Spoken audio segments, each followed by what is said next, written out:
Mainpuri Samajwadi party के जिलाध्यक्ष आलोक कुमार साग के नेतृत्व में आज तिकोनिया पार्क में सपा के राज्यसभा सांसद रामजी लाल सुमन के ऊपर आगरा में हुए करड़ी सेना के द्वारा हमले के विरोध में धरना प्रदर्शन किया गया तथा राज्यपाल को संबोधित एसडीएम को ज्ञापन दिया गया है तथा आरोपियों पर कार्रवाई किए जाने की मांग की गई है। आप इन तस्वीरों में देख सकते हैं तिकोनिया पार्क में बड़ी संख्या में समाजवादी पार्टी के कार्यकर्ता मौजूद रहे। यहाँ पर जन अधिकार पार्टी के पदाधिकारी व कार्यकर्ता भी बड़ी संख्या में मौजूद रहे हैं, जिन्होंने जमकर नारेबाजी की है और आरोपियों के खिलाफ कार्रवाई किए जाने की मांग की गई है। गुस्से के लहजे में क्या कुछ बताया है सपा के वरिष्ठ नेताओं ने, आइए ये भी जाने इस पूरी खबर के जरिए। हमारे यूट्यूब चैनल मैनपुरी 84 न्यूज में आपका स्वागत है। हमारे इस चैनल को सब्सक्राइब करें, लाइक करें, वीडियो पर कमेंट करें। आपका बहुत बहुत धन्यवाद। मैनपुरी से चंदपाल साकी की रिपोर्ट। आइए क्या कुछ बताया है जिलाध्यक्ष आलोक कुमार साग, सतीश यादव, प्रेम विलास सिंह, मुकुल यादव और इंजीनियर ब्रजेश कठेरिया जो किसनी से विधायक हैं, ये भी सुने इस पूरी खबर के जरिए। मैनपुरी से चंदपाल साकी की ये रिपोर्ट। माननीय तेज प्रताप यादव, माननीय आलोक साकी जी, अध्यक्ष आलोक साकी जी का विधायक भाई ब्रजेश कठेरिया जी, एमएलसी भाई माननीय मुकुल यादव जी, भाई अरविंद यादव जी एक्स एमएलसी, पूर्व विधायक आदरणीय मानिक चंद जी, पूर्व विधायक राजू यादव जी, संचालन कर रहे भाई रामनारायण बाथम जी और फ्रंटल के हमारे सभी अध्यक्षगण, युवजन सभा, छात्र सभा, लोहिया वानी, सैनिक प्रकोष्ठ, मजदूर सभा कहाँ है, और महिला सभा के बहुत कर्मठ और जुझारू अध्यक्ष ज्योति मैसी जी, उनकी पूरी टीम को सलाम, और सभी नौजवान साथी, बुजुर्ग और साथियों। अभी बहुत विस्तार से भाई ब्रजेश कठेरिया जी ने, भाई मुकुल जी ने और तमाम साथियों ने आपके बीच में अपनी बात रखी। ये प्रदर्शन पूरे प्रदेश में माननीय राष्ट्रीय अध्यक्ष आदरणीय अखिलेश यादव जी एवं समाजवादी पार्टी के प्रदेश अध्यक्ष श्री श्यामलाल पाल जी के निर्देश पर अभी विगत दिनों हमारे पार्टी के दलित नेता, देश के बड़े नेता, भारत सरकार में केंद्रीय मंत्री रहे और वर्तमान में राज्यसभा सांसद आदरणीय रामजी लाल सुमन पर जो तथाकथित भारतीय जनता पार्टी के लोगों ने प्राणघातक हमला किया है, उनको जान से मारने का प्रयास किया है। और वहीं दूसरी जगह अभी प्रदेश संगठन से एक प्रतिनिधिमंडल बुलंदशहर जा रहा था और वहां भी एक दलित व्यक्ति की निर्मम हत्या हुई है।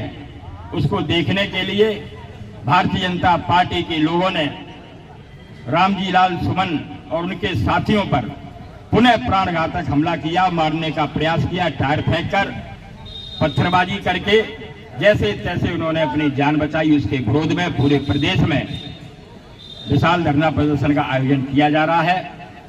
और शॉर्ट नोटिस में, जैसे एमएलसी साहब ने बताया, आप सारे लोग इकट्ठे हुए हो, हम आपको धन्यवाद देते हैं, बधाई देते हैं।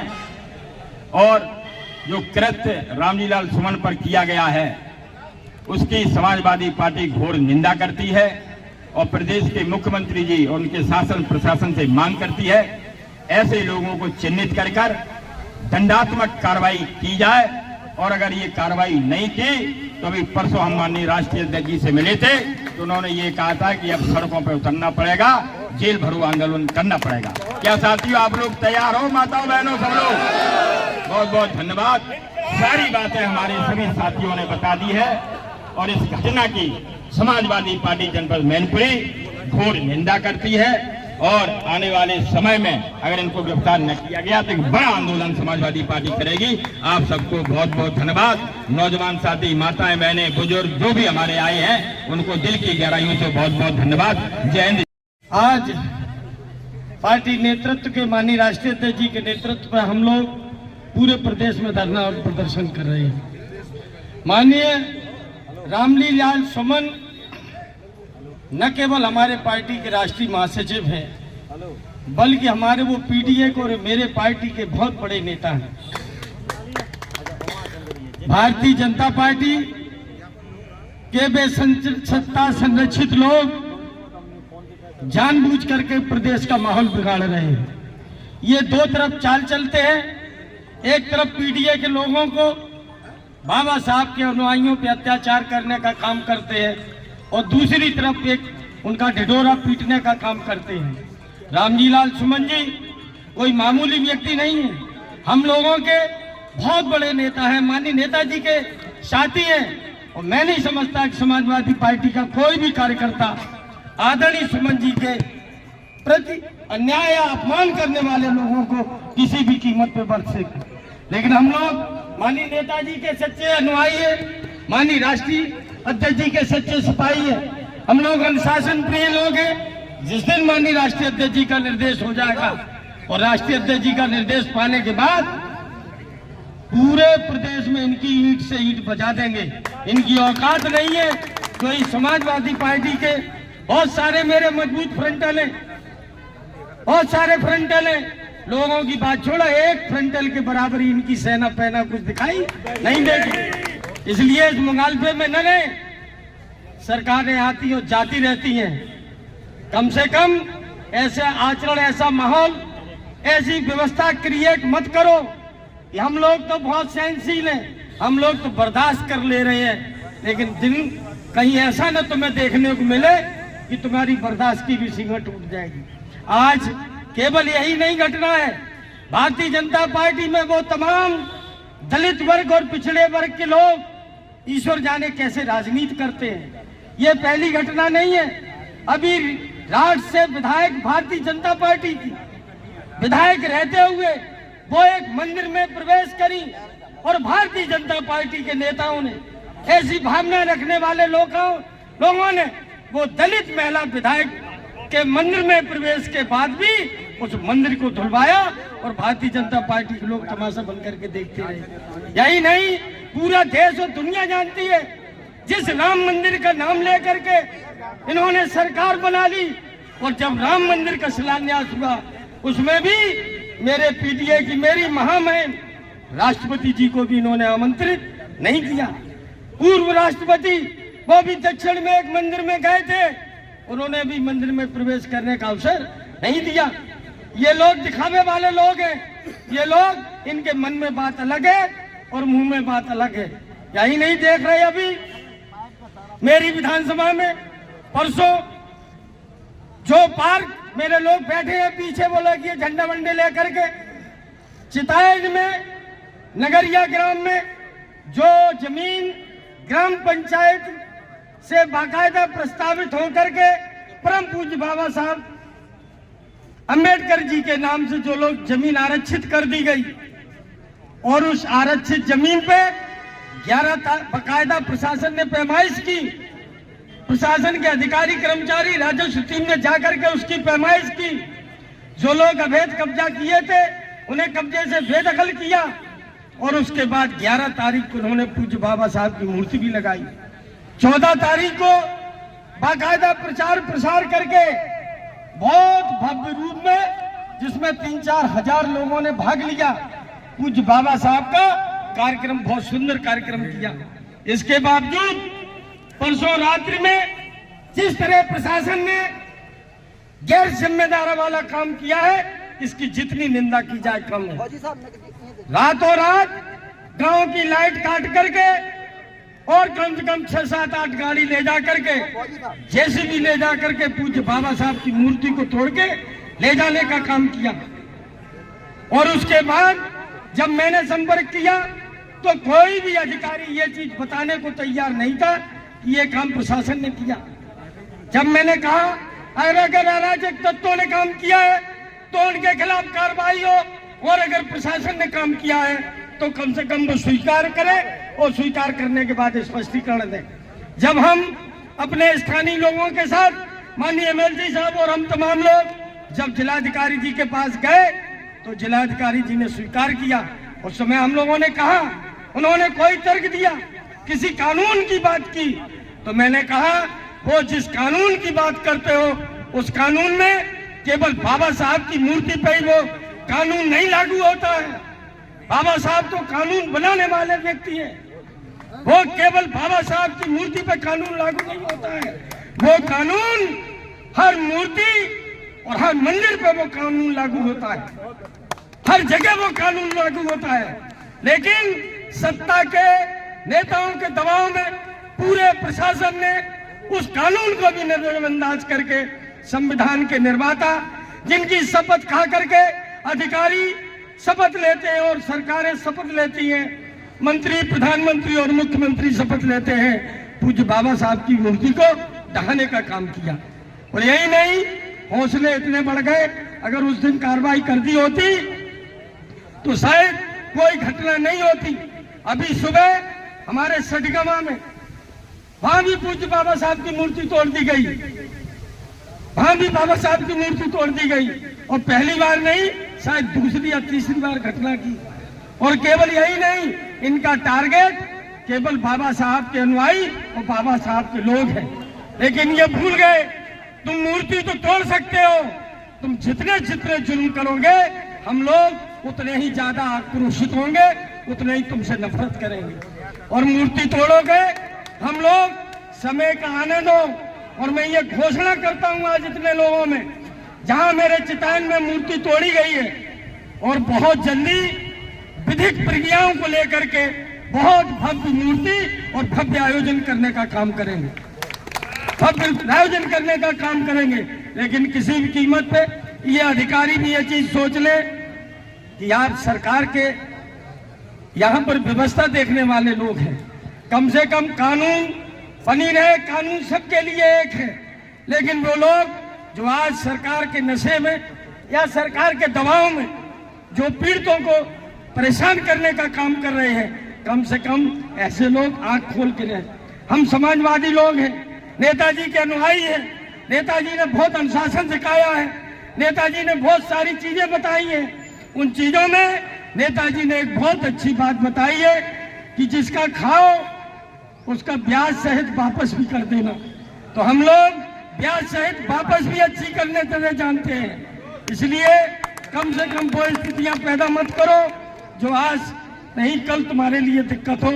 इसलिए मैं आए हुए सभी साथियों का इस निवेदन के साथ बहुत बहुत अनुरोध और निवेदन करते हैं। आज एक और खुशी की बात है कि कल आज मैं बड़ा आश्चर्य में था, सुबह जब पेपर पढ़ा, बाइट पढ़ी, एमएलसी साहब आपके यहाँ भी रहा होगा, कि जब हम लोग सदन में जातीय जनगणना की बात करते थे उस समय मुख्यमंत्री हम पे, हमारी पार्टी पर, मेरे नेता पे आरोप लगाते थे कि ये लोग जातीय जनगणना करके आदमियों को बांटने का काम कर रहे हैं और तमाम तरह के आरोप लगाते हैं। लेकिन आज मैं राष्ट्रीय अध्यक्ष जी को बधाई और धन्यवाद देता हूं कि माननीय राष्ट्रीय अध्यक्ष जी की और समाजवादी पार्टी की आज बहुत बड़ी जीत हुई है और सरकार को झुकना पड़ा है। और जिन्होंने बहुत बड़ी बड़ी बातें कही उनके आज स्टेटमेंट पलट करके कम से कम स्टेटमेंट आ रहे हैं। ये राष्ट्रीय अध्यक्ष जी की और समाजवादी पार्टी के समाजवादी कार्यकर्ताओं की आज बहुत बड़ी जीत है, जो जातीय जनगणना कम से कम देश में होने जा रही है। इस संघर्ष के लिए मैं राष्ट्रीय अध्यक्ष जी को बधाई और धन्यवाद देता हूं। आए हुए सभी साथियों को बधाई और धन्यवाद देता हूं और निवेदन करता हूं, एक नहीं, ये चाहे जितने भी तांडव कर लें, लेकिन हम लोग किसी से न डरने वाले लोग हैं और न दबने वाले लोग हैं। और प्रशासन के लोग, आपके कानों तक भी अगर मेरी आवाज पहुंच रही हो तो याद करके सुन लेना कि हम लोग नियम कानून वाले लोग हैं, हम लोग अत्याचारी अनाचारी नहीं है। लेकिन अगर तुम अत्याचारी अनाचारियों को साथ दोगे तो हम वे लोग भी हैं कि हम लोग घर में चुप बैठने वाले लोग नहीं है। खुली साली सड़क पे तुमसे और तुम्हारे आकाओं से संघर्ष करने का काम करेंगे। सुझाव है कि किसी का नाम लेके उसका कद बड़ा न करें। ये कोई सेना बहना नहीं है, सत्ता के सुरक्षित गुंडे हैं। और जब आपकी सरकार आएगी तो ये गुंडे प्रदेश की सीमा से अपने आप बाहर चले जाएंगे। इसलिए बार बार उस सेना का बखान करके उनका, इन कायरों का सम्मान न बढ़ाएं। राष्ट्रीय अध्यक्ष जी का जरा भी इशारा हो जाएगा तो आज की तारीख में प्रदेश में ढोड़े नहीं मिलेंगे। सारे वक्ताओं से अपने आप को संबद्ध करते हुए आगे भी जो पार्टी का निर्देश होगा उसका पूरा पालन किया जाएगा। और भाई मुकुल जी ने सारी बातों को विस्तार से बता दिया है और अब शायद ज्ञापन देने का भी टाइम हो गया होगा। बहुत बहुत धन्यवाद प्राथम जी। ये जो राष्ट्रीय अध्यक्ष तक को गुंडा शब्द कहा गया, जब ये गुंडा होते तब दूसरे गुंडा कहते हैं। तो मैं आपको बताना चाहता हूं कि संघर्ष के लिए तैयार रहिए। ये आगे आने वाला समय आपका है, तो आपको जेल भरो आंदोलन की राष्ट्रीय अध्यक्ष की अनुमति देंगे तो जेल भरो आंदोलन फिर होगा। समाजवादी पार्टी भी सरकार बनाएगी, अगले मुख्यमंत्री बनेंगे। जय हिंद, जय भारत, जय समाज। समझ रहा हूँ ये कार्यक्रम और 1 महीने पहले हो जाना चाहिए था, क्योंकि जब से ये रामजी लाल सुमन जी की ये चर्चा चल रही और घेरने का और दबाने का सताने का काम कर रहे थे, मैं समझ रहा था इन लोगों के ये मानसिकता थी कि इन दलितों को दबा के और डरा के ही काम चलाया जा सकता है।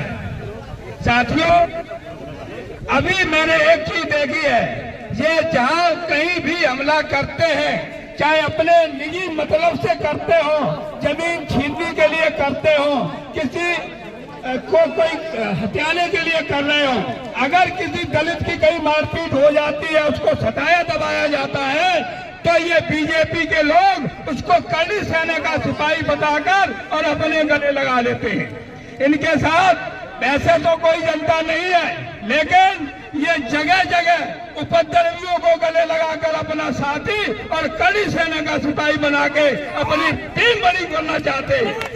इनको मुंह तोड़कर जवाब देना है। और आज 1 मई है, गर्मी का पहला दिन है, और बता दो मई और जून में भी गर्मी बहुत भयंकर होती है। समाजवादी साथी अब आगे गर्मी से गर्मी और बढ़ती जाएगी। इनको बता दो कि जिस तरह से जो आप कार्रवाई कर रहे हो, इसमें आप कामयाबी नहीं मिलेगी, अभी तुम्हें अपनी मूंगी खानी पड़ेगी।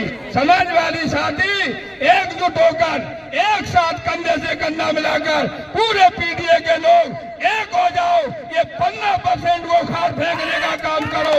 ये सैनिक प्रकोष्ठ आज आप लोगों के सामने आपके हर कदम पर कंधे से कंधा मिलाकर साथ देने का काम करेगा। ये दलित विरोधी सरकार है, करनी सेना जो सत्ता समर्थित लोग हैं, उनपे ये सरकार कोई कार्रवाई नहीं कर रही है। दिखावे के लिए गिरफ्तारी करी, इसके बाद जमानत देके उनको छोड़ दिया गया है, और जब तक उनपे कार्रवाई नहीं करेंगे ये हमारा आंदोलन बराबर जारी रहेगा।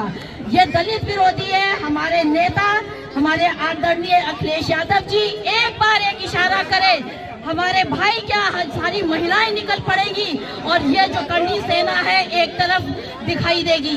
आपको पता होना चाहिए कि कल एक और घटना घटी थी कि यहाँ की जो भाजपा की जिला अध्यक्ष है वो निकली और उसने हमारे अखिलेश भैया का पुतला फूका, और इस बात में कि वो एक फोटो बनी थी जिसमें अंबेडकर जी और अखिलेश भैया की फोटो थी, लेकिन हमारे बहुत ही समझदार आदरणीय अखिलेश यादव जी ने एक बयान दिया जिसमें उन्होंने ये बात कही थी कि वो हमारा लोहिया वाहिनी का जिला अध्यक्ष है, उससे ये गलती हो गई है। लेकिन मैं ये एक सवाल करती हूँ कि दूसरी तस्वीर भी छपी हुई है वो पटेल जी के साथ गृह मंत्री शाह की, तो वो क्या चीज है, उससे भावनाएं आहत नहीं हो रही हैं।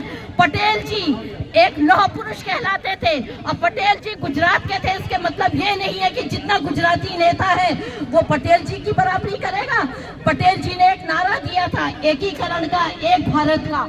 उन्होंने 562 रियासतों को भारतीय संघ में मिलाया था और इसलिए उनको लौह पुरुष की उपाधि मिली थी। ये क्या बराबरी करेंगे, ये कभी उनकी बराबरी कर ही नहीं सकते।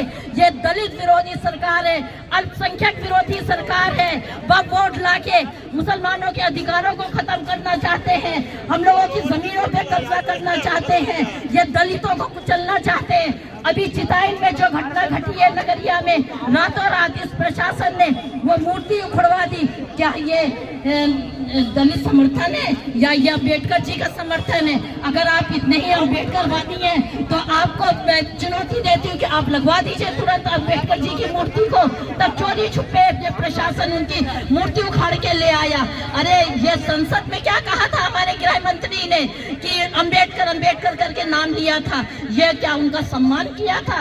ये संविधान को तार कर देना चाहते हैं। हमारे जो निर्माता, संविधान निर्माता आदरणीय अंबेडकर जी को ये सिर्फ कल की जो नौटंकी हुई है वो वोट की नौटंकी हुई है। अरे ये मैं चैलेंज करती हूँ यहाँ की जिलाध्यक्ष को कि हमारी महिला सभा ही इतनी बड़ी है कि उनके हम छक्के छुड़ा देंगे। हमारी महिलाएं निकल पड़ी ना तो ये भूल जाएंगी ये जो पुतला जलाना। अभी हमारे भैया का आदेश हो जाने दो तो हम बहना इनकी दिमाग को ठीक कर देंगे, ये भी याद रखेंगे। हम इतने कमजोर नहीं है, हमारी लाल सेना बहुत मजबूत सेना है। भैया का आदेश हो तो ये दूर दूर तक सड़कें साफ हो जाएंगी।